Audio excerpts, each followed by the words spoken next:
Si Carlo Nograles ang good guy, si Duterte ang bad guy. Yan po raw ang ginagamit na estratehiya ngayon ni Carlo Nograles para banggain si dating Pangulong Digong bilang mayor sa Davao City ngayon mga kababayan. Para daw ipakita sa tao na ako ang mas may karapatan dito dahil mabait ako. Oh, ganyan. Na mukhang gumagamit na rin daw na pinagbabawal na teknik ito si Carlo Nograles mga kababayan. Kagaya ni BBM na posturing as good guy mga kababayan. Yung hindi makabasag pinggan bilang pantapat daw dito kay dating Pangulong Digong na ang imahe raw ay bad guy. Si Carlo, good guy. Sa tingin nyo ba, epektibo yung estratehiya ni Carlo Nograles mga kababayan? Panoorin po natin ha. Pero bago po yan, gusto po lang natin pasalamatan mga kababayan itong ating mga mababait na viewers all over the world. Lalong-lalo na si Madam Ems Large. Nagpadala po sa atin ng Swiss francs mga kababayan from Switzerland siguro.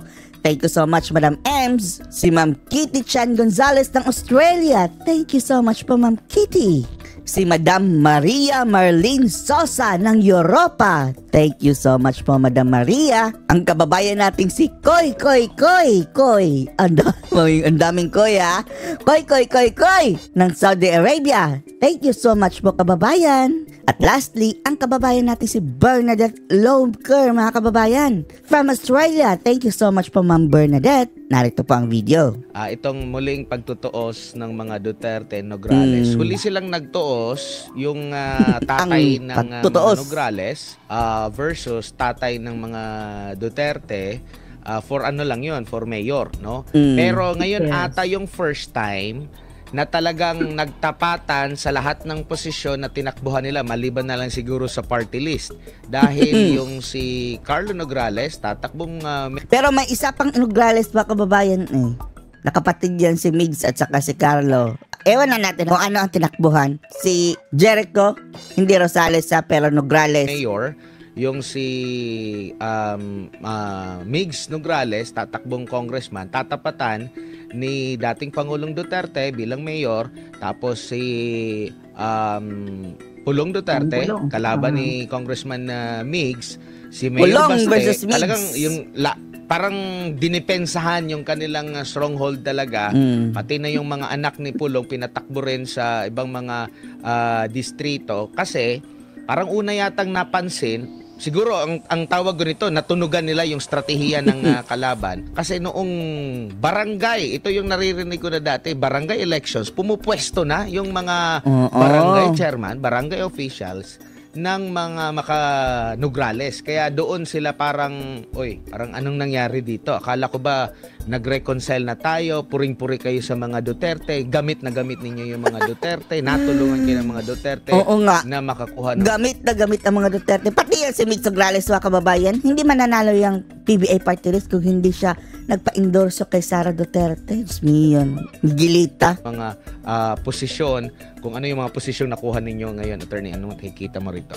Well, hindi ito nakakagulat kasi alam natin, ang mga Nograles are political turncoats anyway. Balimbing! Panahon ng kanilang ama, nung nabubuhay pa ang kanilang nasirang ama, then nakita natin na nasirang ama nila, tapos ang mga anak parang, ang sabi ng mga netizens, iba ang nasira. Ewan na natin, ulo siguro. Diba parating tinatapatan si Rodrigo Duterte until he decided, well, if you can't beat them, join them. Lalong-lalo na nung mananalo na si Pangulo sa pagkapangulo ng 2016. Nakikita natin na napaka-drastic nung kanilang pag-about face. So, if they can do that for you, they can do that against you. So, hindi na nakakagulat ito. Plus, maaga rin naman po, nagpakita. Kapag itong mga Nograles, kung ba nanalo si Sara Duterte, ay babaliktad na naman ito ulit. Hindi na ito tatanggapin ng mga Duterte ba? Lalong-lalo yan si Sara. Iba yan si Sara eh. Hindi yan katulad ni Pangulong Digong na pwedeng, sige, palampasin na lang natin. Pero si Sara, majujumbag ka talaga. Ang political color, si Congresswoman Migs. Doon sa ano pa lang, very, very active siya sa panggigipit, sa pagki-question. Very harshly in the Committee on Appropriations. Tapos yung unang-unang napansin niya si Nograles, mga kababayan, yung paano niya gipitin ng SMNI, na kung saan nagtrabaho siya doon, mga kababayan, ha? Binigyan siya ng platform, mga kababayan, para magpasikat, para makilala sa buong mundo, buong Pilipinas. Nakilala ang kanyang party list din na PBA. Media yung SMNI Anong ginawa niya? Siya ang unang mga kababayan, naglaglag ng SMNI. Doon sa Committee on Franchises, marami siyang participation. At nakikita po natin na kumbaga, hindi na niya tinago. She doesn't bother to hide it.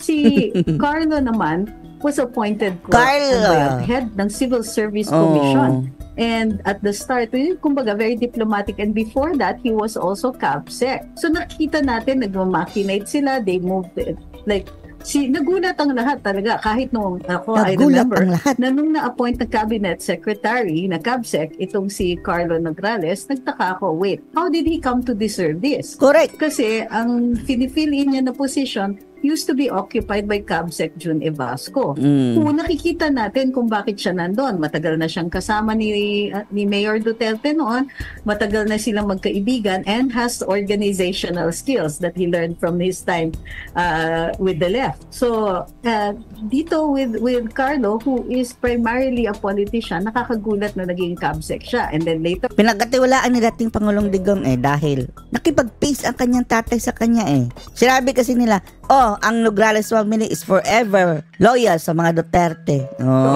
Nag-machinate to get into a position para tuloy-tuloy yung kanyang serbisyo.